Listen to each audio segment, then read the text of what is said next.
निशानेबाज और मैं हूं आपके साथ रिया। मध्य प्रदेश के जबलपुर से एक ऐसी दर्दनाक खबर सामने आई जिसने पूरे प्रदेश को हिला कर रख दिया। मनमोहन नगर के शहरी स्वास्थ्य केंद्र में खुले सेप्टिक टैंक में गिरकर 2 मासूम भाइयों की मौत हो गई। हादसे के बाद पूरे शहर में आक्रोश फैल गया। कांग्रेस ने इस घटना को प्रशासनिक अपराध बताते हुए अस्पताल परिसर में जोरदार धरना प्रदर्शन किया। देखिए इस पर एक रिपोर्ट। जबलपुर शहर के मनमोहन नगर स्थित शहरी सामुदायिक स्वास्थ्य केंद्र में सोमवार को जो कुछ हुआ उसने पूरे शहर को हिला दिया। अस्पताल के ठीक भीतर एक खुला सेप्टिक टैंक था, बिना ढक्कन, बिना चेतावनी पट्टी और बिना किसी सुरक्षा घेरे के, जिसमें 2 छोटे भाई, एक 6 साल का अंश और 8 साल का विवेक खेलते हुए उसी अस्पताल परिसर में पहुंचे। खेल खेल में वे टैंक के पास गए और देखते ही देखते उसमें गिर गए। जब तक लोगों ने शोर सुना और दौड़कर उन्हें निकाला, तब तक दोनों की सांसें थम चुकी थी। अस्पताल परिसर में मातम छा गया। परिवार चीखता रहा। मां बेहोश होकर गिर पड़ी। पिता को यकीन नहीं हुआ कि सरकारी लापरवाही ने उसके दोनों बेटों को उनसे छीन लिया। यह खबर जैसे ही फैली, पूरे जबलपुर में गुस्से की लहर दौड़ गई। लोग सवाल उठाने लगे कि अस्पताल परिसर में ऐसा खुला सेप्टिक टैंक आखिर कैसे छोड़ा गया?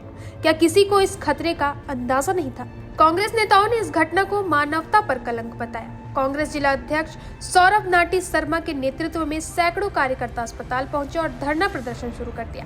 कार्यकर्ताओं ने अस्पताल के गेट पर बैठकर नारे लगाए, मासूमों की मौत का जिम्मेदार कौन? लापरवाह प्रशासन, जवाब दो। उन्होंने अस्पताल प्रशासन और नगर निगम दोनों पर लापरवाही का आरोप लगाया। कांग्रेस नेताओं ने कहा कि यह हादसा नहीं बल्कि प्रशासनिक अपराध है।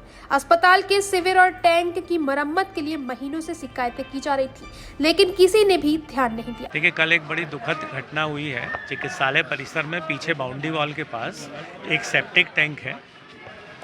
उस सेप्टिक टैंक में 2 बच्चों के गिरने की सूचना मिली थी शाम को।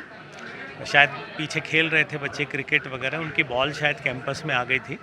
दीवार करीब 5.5-6 फीट ऊंची है। अब वो किस तरह से उस दीवार को पार करके भीतर आए। जो सेप्टिक टैंक है उसके जो मुंह है उसका करीब 1.5 बाई 1.5 का उसका ओपनिंग है, जिससे उसकी सफाई होती है। उसके ऊपर सिर्फ एक जाली के द्वारा उसको इन लोग ढाँक के रखते थे। ऐसा समझ में आया पुलिस के द्वारा भी, जो हम लोगों ने निरीक्षण किया तो ऐसा लगा कि दीवार से एक बच्चा सीधे सेप्टिक टैंक पे कूदा। उसको ऐसा लगा होगा कि वो सीमेंट का है, और मुझे लगता है वो सीधे उस जाली पे आया और जाली सहित वो अंदर चला गया। और उसके पीछे उसका भाई भी था, वो भी बाउंड्री वॉल से शायद मुझे लगता है उसने देखा कि जब भाई उसका सेप्टिक टैंक में गया तो उसने प्रयास किया होगा उसको बचाने में, उस कारण वो भी सेप्टिक टैंक में गिर गया। इसके लिए हम लोगों ने रात में ही जो सफाई सुपरवाइज़र है उनको हमने तत्काल अलग कर दिया था, कार्य से पूरी तरह पृथक कर दिया था। आज कांग्रेस का एक धरना था। उनकी डिमांड थी कि यहाँ जो इंचार्ज हैं वो उनको यहाँ से अलग किया जाए। अच्छे ऑफ्थेल्मोलॉजिस्ट हैं वो, और जब से यहाँ पदस्थापित हुए हैं वो काफ़ी अच्छे आँख के मरीजों की इलाज कर रहे हैं, जो यहाँ होता नहीं था। लेकिन ठीक है, जैसी उनकी मांग है, एक हमने जांच समिति बनाई है। जांच समिति की रिपोर्ट आने के बाद फिर ये निर्णय लिया जाएगा कि जो हमने यहाँ से उनको पृथक किया है वो पृथक ही रहने दिया जाए या पुनः यहाँ पदस्थ किया जाए। वहीं धरने के दौरान अस्पताल के बाहर भारी पुलिस बल तैनात किया गया। कांग्रेस नेताओं ने सीएमएचओ को ज्ञापन सौंपते हुए कहा कि जब तक जिम्मेदार अफसरों पर कार्रवाई नहीं होती उनका विरोध जारी रहेगा। उन्होंने इसे सरकारी सिस्टम की नाकामी बताया और नगर निगम आयुक्त से लेकर वार्ड अधिकारी तक की जवाबदेही तय करने की मांग की। दूसरी ओर प्रशासन ने घटनास्थल का निरीक्षण किया और जांच के आदेश जारी किए। मुख्य चिकित्सा एवं स्वास्थ्य अधिकारी यानी सीएमएचओ डॉक्टर संजय मिश्रा ने बताया कि प्रारंभिक जांच में यह स्पष्ट है कि सेप्टिक टैंक खुला था और आसपास कोई निगरानी नहीं थी। उन्होंने कहा कि अस्पताल प्रभारी को तत्काल कार्यालय तलब किया जाएगा और जांच समिति गठित की जाएगी। कल जो दिल दहलाने वाली घटना हुई है, उस घटने में 2 बच्चों की मौत हो जाती है और उनकी मौत की कीमत तय कर दी जाती है। समय पूर्व उनको यहाँ से अलग कर दिया जाता है और संभवतः मेरे को लगता है आज उनका दाह संस्कार भी हो चुका होगा, सब क्रियाक्रम हो गया होगा। जवाबदारी कोई की तय नहीं करी गई। उस मामले को कैसे लीपापोती करके उसको शांत कर दिया जाए, उस बात पे पूरा प्रशासनिक तंत्र लग गया। जब हमारे कांग्रेस के साथी यहाँ पर उस बात के लिए आए तो आनन फानन में एक स्वास्थ्य कर्मचारी को जवाबदार ठहरा बताते हुए उसको सस्पेंड कर दिया जाता है। लेकिन यहाँ के जो प्रभारी हैं उनकी कोई जवाबदारी नहीं, CMHO साहब की कोई जवाबदारी नहीं, कलेक्टर की कोई जवाबदारी नहीं, इस प्रदेश के मुख्यमंत्री की कोई जवाबदारी नहीं।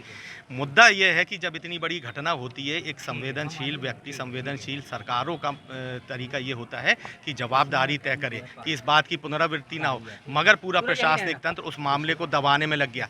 अभी तक कोई भी जवाबदार आदमी के ऊपर इस बात की जवाबदारी तय नहीं करी गई है कि ये घटना क्यों हुई। CMHO साहब यहाँ पर आए, वो बता रहे हैं कि जो प्रभारी है वो गजेटेड 2 ऑफिसर है, गजेटेड 3 ऑफिसर है, उसको निलंबित नहीं किया जा सकता।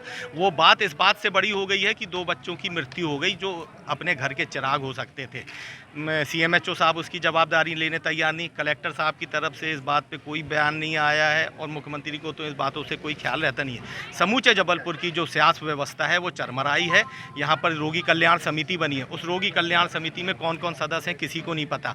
वो रोगी कल्याण समिति भारतीय जनता पार्टी मानसिकता के लोगों से बनी हुई है और वो इस बात के लिए बनी है कि कैसे पैसों की उगाही करी जाए। वो समिति का जो काम निर्धारित था कि आम मरीजों की सुनवाई करके उनको अच्छी स्वास्थ्य व्यवस्था दी जाए, वो सुनिए, वो उस पे उसका समिति का कोई लेना देना नहीं है। हमारी सीधी मांग है कि यहाँ पर जो प्रभारी है उसका निलंबन किया जाए, जो रोगी कल्याण समिति उसको तत्काल प्रभाव से भंग की जाए और आगे जब रोगी कल्याण समिति बने तो उसमें जो आम नुमाइंदे रहते हैं गली बस्ती मोहल्ले के, उनको शामिल करने का काम हो। अगर प्रभारी को यहाँ से नहीं हटाया जाता है तब तक हमारा धरना यहाँ प्रारंभ है। वहीं इस पूरे मामले में थाना मड़ोताल पुलिस ने भी जांच शुरू कर दी है। थाना प्रभारी रितेश पांडे ने बताया कि बच्चों के शवों का पोस्टमार्टम करवा दिया गया है और मर्ग कायम कर जांच की जा रही है।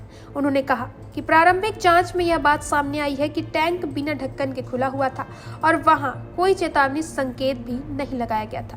प्रकरण में दोनों बच्चों की मृत्यु के संबंध में मर्ग कायम किए गए हैं। आज जो है उनके परिजनों से के समक्ष पंचनामा करा के और उनका PM कराया गया है और सब परिजनों को सुपुर्द कर दिया गया है। मर्ग जांच में लिया गया है और जांच की जा रही है। अभी परिजन शोकाकुल हैं, उनके कथन नहीं लिए जा सके हैं। शेष जो साक्षी हैं उनके बयान आज लिए जाएंगे और अग्रिम जांच करके वैधानिक कार्रवाई की जाएगी। वहीं हादसे के बाद मुख्यमंत्री डॉक्टर मोहन यादव ने भी इस घटना पर गहरा दुख व्यक्त किया। उन्होंने मृतक बच्चों के परिवार को 4-4 लाख रुपए की आर्थिक सहायता देने की घोषणा की। वहीं मुख्यमंत्री ने कहा कि जिम्मेदार अफसरों की जवाबदेही तय की जाएगी और परिवार को न्याय दिलाया जाएगा। इस बीच सोशल मीडिया पर भी लोगों का गुस्सा फूट पड़ा। कई यूजर्स ने सवाल उठाया कि आखिर कब तक सरकारी लापरवाही गरीबों की जान लेती रहेगी।